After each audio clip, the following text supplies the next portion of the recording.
Hello, dear listeners. I'm Rebeku Zvirbuli, an international relations student here at Rīgas University, and I'm honored to be here today with Valdi Zatleru, who is a former president of the Republic of Latvia and a member of the advisory board of the project Reuniting the East and West, Reflections on the 2004 EU Enlargement.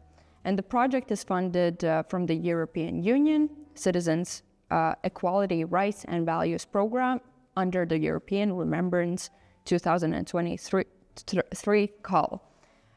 Thank you for being here, and I would like to start off by asking you, what was the significance of Latvia joining the EU, and how has it changed Latvia over the past 20 years? It's impossible to underestimate the scale of the change that happened during these 20 years. So only a few examples, free travel without visas, student exchange programs, euro currency that unites us, and so on and so on and so on. These are all benefits of everyday life. And usually, people really quickly get acquainted to them and they say it was forever. But it wasn't 20 years ago like that today. So it's a very, very, very large scale question. It's very difficult to answer that, but the change is very substantial and significant. And I emphasize once again on everyday life. The structure of the society, the structure how we live in Europe is one for all, and that means that we feel comfortable in this environment. And certainly these benefits that we have today were a series of decisions that were made back then. And what, in your point of view, were the main drivers and the motivations of Latvia joining the European Union? Everything happened with the restoration of independent state of Latvia. So we had several options, what to do, how to shape our future. Maybe many people thought that maybe it will be a bridge between East and West, and now it's gone. But there was still sentiments that we are able to be, some connecting factor between, East and West. The other option was to integrate in the Western world on a full scale. What happened? Because the other option to be with Russia was not an option, because we just have finished the occupation subsequences, but we still have this legacy even today. But Russia was not an option, because we escaped from Russian occupation, and therefore the Western orientation was the only right choice, and we did it. The process has been challenging, and these drivers and the hopes that we had at the beginning might have changed. But how do you see what were the main processes and specific issues under the negotiations at that time that resonated in the public and in the society's discussion? Of course, decision to join EU was a political decision, and there was a consensus by all political parties. It was consensus. It was not just, a slogan of one political party, pro-European. No, it was consensus of all political parties. That makes sense. Because all the nation then knows what we have to do. The accession process and negotiations were not so easy ones. So we had to change a lot of our, already established regulations or the way we govern our country, and therefore we had to change a lot of laws to bring them up to the European Union standards, That wasn't easy, because, laws are, created by people, and if they want to change, then not people agree on that. Where there's some very serious things. We were angry. We were angry that we had to do that. At the same time, we understood that that's our homework. We have to do that. So the most sensitive thing was the immigration and minority problem, because let's say the European Union's representative understood, had an absolutely different view on what's going on and what has to be done than we, local people, with our historical experience and the Soviet occupation legacy. So there was nothing easy to do during this process, but at the end of this process, we were happy. We really were happy when we joined the EU. It was a national celebration day. Yes, you mentioned the different understandings back then of migration and other issues and challenges. And looking back at the 2004 enlargement from now, do you believe that these laws that we implemented and how the EU has changed overall because of the enlargement, how it has it strengthened or complicated EU governments in the fields of economic cooperation, social cohesion, migration? Every cohesion takes time.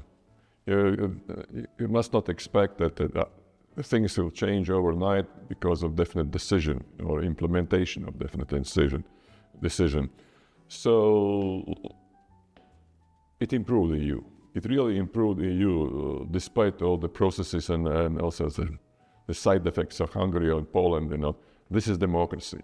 And there's an interesting thing. In those days, the Western leaders told us that we have to respect democracy, and somebody is thinking in another way and is represented in the parliament. We should respect that because he represents some group of people with definite views. And that's how democracy works. We were much more, black and white oriented at that time. And today we see the opposite, We get used to that because we understood that rule of law and human rights, that means to everybody, despite what he's thinking about the processes in the country, is the most important thing to keep stability. Because this is democracy and we have to practice democracy according to the principles. And it's not a question of weakening democracy, it's a question how we practice democracy. And the Eastern Europeans are much more, let's say, challenging than the Western Europeans, Even if we see the Western part of Europe, like France and Germany, which both have up to now some political crisis, and all these questions about democracy, we can tell now them that you have to do in the same way you told us to do, 20 years ago, and because it's the right way to go. And even those, like France, must learn and go through the learning curve about working in multi-party coalitions. So you see, democracy is never matured 100%. It's a developing process. It develops all the time. And let's say in Eastern Europe and the Western Europe, interferes with each other and let's say helps each other. And maybe the Eastern Europe, at least the Baltic Nordic part, is the most stable region in the European Union. So things change all the time, and it brought a chance that the European Union could benefit a lot from the new member states. And there are also certainly some lessons we have learned throughout this process, throughout the 2004 EU enlargement. And as we see other parts of Europe, for example, the Western Balkans, Eastern European countries wanting to join the EU, do you see any lessons that they could learn from us? In 2004, it was political decision. Before, of course, because it was one of the last very significant EU political decisions to enlarge and not to be afraid of enlargement. And of course, there are always some concerns about how it will be implemented. And there were, a story of a Polish carpenter going to France or Great Britain and disturbing the local labor market. But that didn't happen. So people are always a little bit, hesitant when they are not pushed to some political decisions. The biggest mistakes of European Union was that we are not going to enlarge. this statement was not good for Western Balkans, or we are not going to enlarge till the 2030, or let's say there is enlargement fatigue. Nobody described what the fatigue is about, but it was just a good statement to say we are not going to do anything. This is a worst signal the European Union could send to Balkans. And in Balkans, we see also the borderline, Croatia and Slovenia being in EU and the rest of the Balkans not. And in real life, in everyday life, when you travel over these countries, you will see the difference. Because the European Union is some kind of common mindset, in everyday life, not only on political level, and making good decisions or bad decisions. It's on everyday life, how people think and how people, have their attitudes toward work, toward, all the freedoms, rule of law, and so on. So I think I should say, and not stop saying that everybody is welcome if you fulfill the requirements. Because I can't imagine that one day some of the Western Balkan countries has achieved all the requirements, and the Europeans say, no, we don't like you.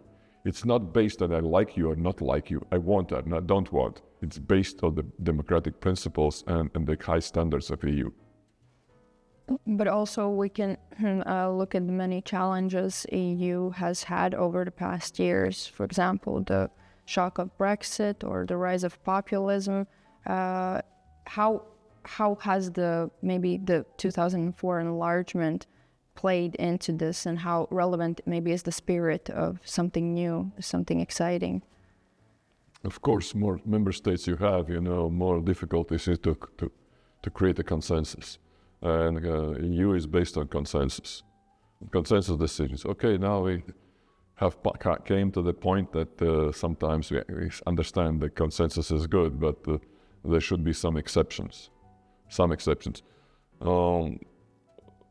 I don't think the rise of populism is an abnormal thing.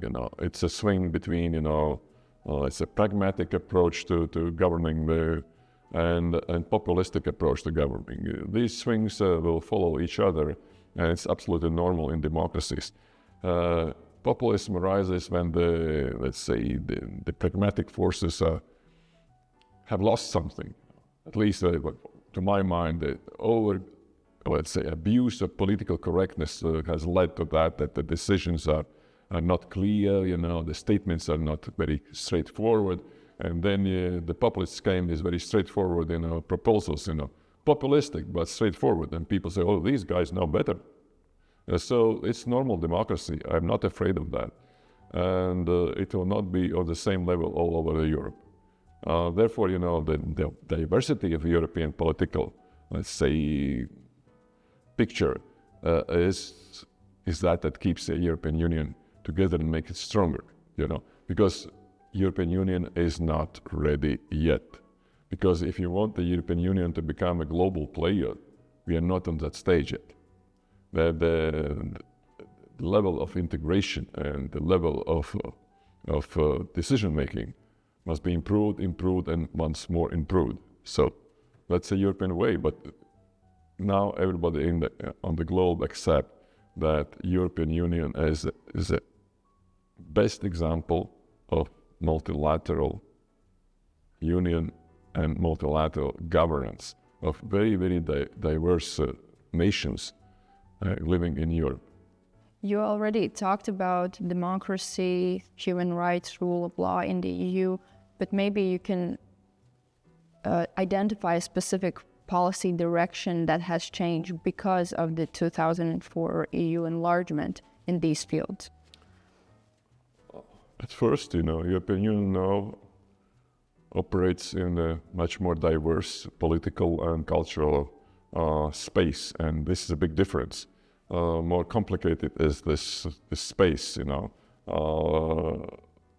more difficult is the task to govern the EU, but at the same time, it's a very, very specific project, making European Union a very strong player globally. That's not the United States, which is absolutely different. It's not China, which is absolutely different. we are very specific, and we should not be afraid that we are a minority in a global, let's say, population, but we are a very specific and self-confident minority. And what should we do? Go on, let's go on. Let's enlarge, let's more integrate our Europe. And what we need urgently is political decisions. Because all political decisions made in the EU, enlargement is one thing we all remember. Let's say euro currency is another thing. These two decisions, very important decisions for European Union, were made in a situation that not everything was clear. Not everything was done to the end. Enlargement, there were concerns about Bulgaria and Romania, and still we have discussion, was it right or not right, and about euro, there was a lack of European level regulation at the beginning. It was just political decisions, unprepared, and people don't like it, especially politicians. I made an unprepared political decision. No, basically the political decisions are very brave decisions, and they have never been prepared 100%. And you never have the 100% guarantee that they will work. But as we see, it's the right way to go. Be brave, make political decisions. And if we say political decision to have Balkan countries, we have to say it in a very straightforward way. And the countries will understand that they have to do their homework much better. And let's say Latvian experience, that was not an easy process. The society was not, supporting this process in every case. But even there were a lot of anti-European sentiments. So Brussels is the same as Moscow. It was such a view. But today, 20 years later, we have gone through the euphoria that Europe will do everything for us. Then we have gone through the financial and economic difficulties. And today, more and more we are more Europeans than before. Because there was a time where we blamed Brussels for every stupid mistake we did here in Latvia. So that's not we, that's Brussels, That time is gone, but it took 20 years. So we have to understand that something similar will happen in Balkans. So there will be euphoria, now they are angry, now they euphoria about that we are in, but afterwards they say, we are in, but still we have to do the homework ourselves, We have to take care of our country ourselves, Union is just a privilege, an advantage we have, but this is a question of mindset, European mindset. And looking back at the year of 2004, and amidst these political decisions, a little bit maybe of chaos, from your own personal experience, are there maybe any funny situations or stories that you would like to share with us? You see, I'm a citizen of my country, I had my opinion about everything what was going on, and the most sensitive point was High Representative understood on minorities. And there was an episode where I was dining in the same restaurant when he, of course, all the attention was paid to him. I had to wait for my meal much longer than usual. I was very angry, but I said to myself, I'm not going to stand up and tell Van der Stoel what I think about him, because joining EU for Latvia is much more important than my personal emotions. It's not funny, but it maybe is an episode that shows that it's not an easy, and sometimes it's very sensitive, because you should take to account the historical sensitive moments on each nation. And in Balkans, there are a lot of sensitive issues in every nation. So, but we have to take into account, and we say, yes, we understand that. That's like with Serbia. It's the First World War, very bad historical experience, still sensitive today. It's NATO bombing of Belgrade, which was an absolute mistake, but we are not ready yet. I don't know why to say that was our mistake. We apologize. And sometimes such actions of understanding, other nations and sensitive historical issues is a very important one. We are Europeans. We are bringing you to a next level of development of humanity. Okay, and one last personal question. As I'm also interested in the politics of Western Balkans and their future integration into the EU, I want to hear your take on what are the main challenges Western Balkans have to tackle before having this integration. The only thing they need is motivation. Self-motivation that's created by society and, of course, the leadership of definite countries. And, of course, motivation from the European Union. We are welcomed. That's a message the European Union had to send them. Thank you for your answers. Thank you for your insightful answers. Thank you for reflecting on the 2004 enlargement and its implications on today and the European today. This discussion was organized by the Latvian Institute of International Affairs under the project European Union, Citizens, Equality, Rights and Values Program under the European Remembrance called 2023. Thank you for listening.